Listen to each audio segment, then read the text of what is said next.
did it to them too.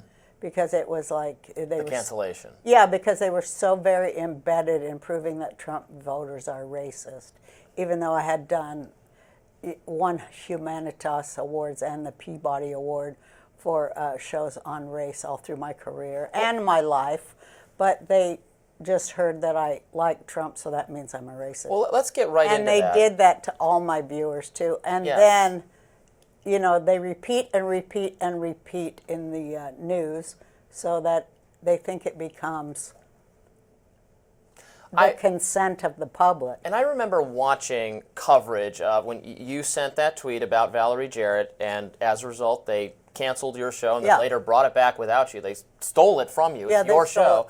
And I remember watching the media coverage and thinking, can everyone just stop for a minute and like think about what they're actually accusing her of? They were acting as if you had gunned down tons of people in the street. Like you were the biggest, most violent criminal who was ever. I'm like, it's a tweet. And you have some you've offered clarification about it. But even if it was as bad as they said it was, it's still just words. And they treated you like the worst person who's ever lived. Well, they had an agenda because I captioned a meme. Right. And they refused to show the meme, ever. They never, ever, no news media ever showed the meme that I captioned, where it was Valerie Jarrett next to Helena Bonham Carter in makeup for this character of... In the new Planet of the Apes movie. Yeah, which is a movie about fascism. And so you couldn't see that, nor could you understand the context in which the tweet was sent, which was a 3-month conversation with women journalists in Iran who were, talking about the crackdown on women's rights, particularly women business owners and that kind of thing, due to the Iran deal of Valerie Jarrett and the Obama administration.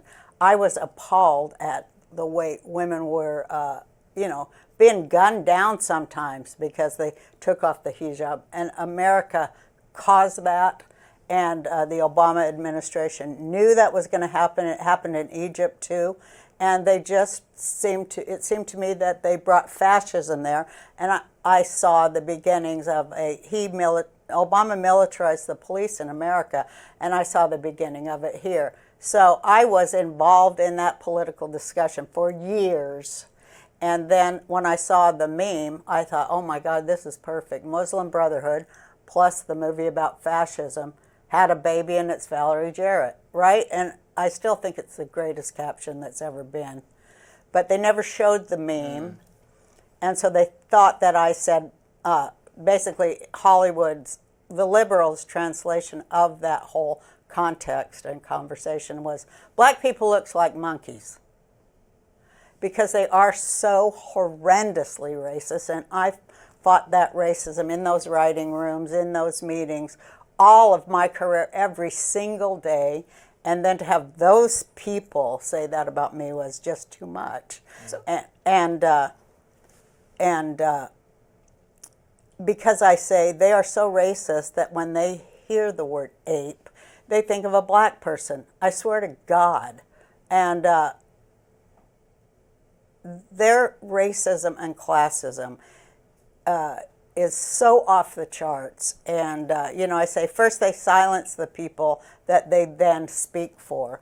They're so awful, and I'm just enjoying them being exposed and taken down by common sense in this country. So I'm going to say from a perspective of a fan of Roseanne and then a person who was deeply offended by the tweet, but then also watched your documentary and really understood and felt like I could hear your perspective thoroughly. Coming from that perspective, you say you regret apologizing for the tweet that got your show canceled.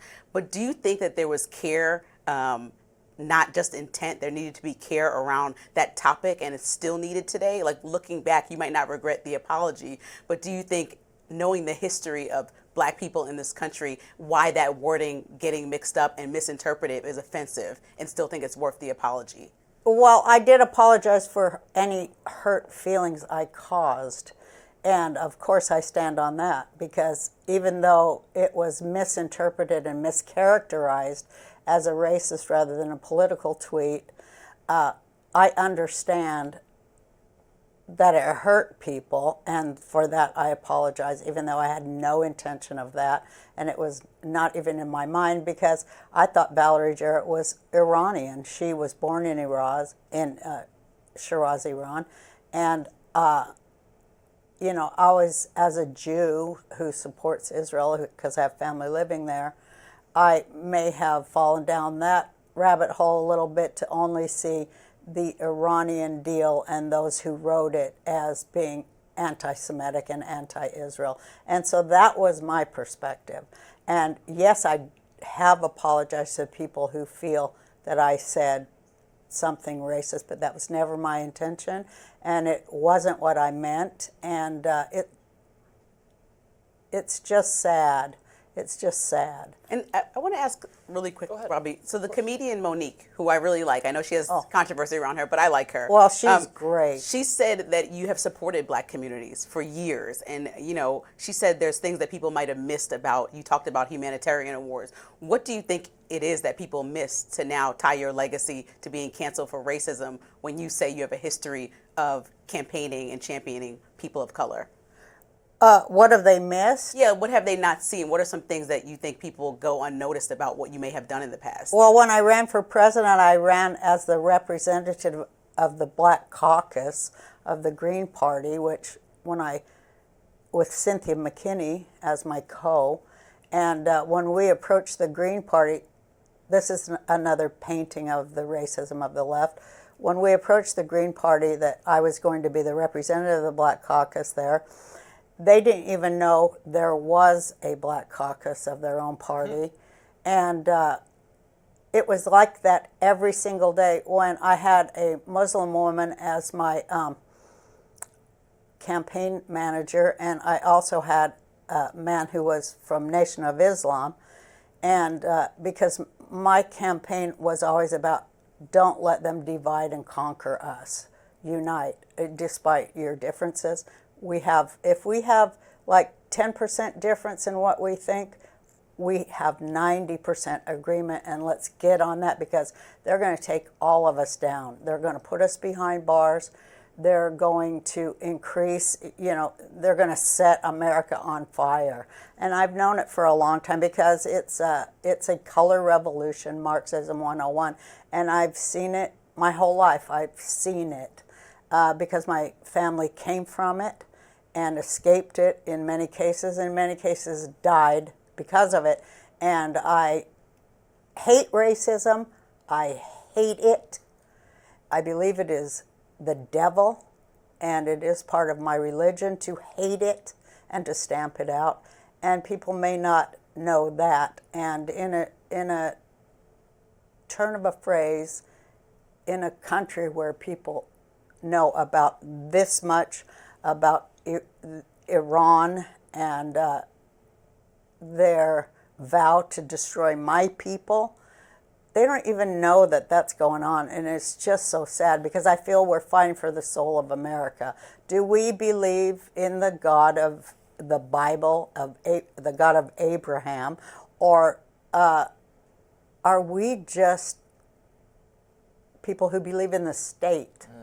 And I don't think Americans are people who believe in the state. On the subject of anti-Semitism, your Jewish roots are a big part of the documentary, your life. And I've seen you speak out against anti-Semitism on all sides. I think I saw you respond to a tweet from the comedian Russell Brand, who was saying something nice about the Kanye West music video that's just wildly anti-Semitic.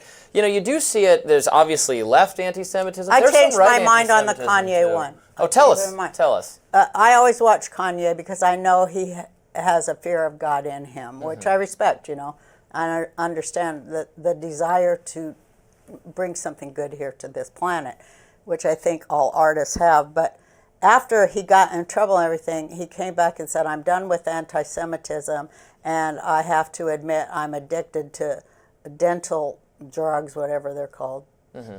Kind of the same thing Michael Jackson died from, that drug. And it's good. I want to get all my teeth pulled. It's so good. But I mean, he said, I was this, and I'm not allowed to see my children, and I was just in a horrible place that made me do that. And I thought, well, that is the best explanation for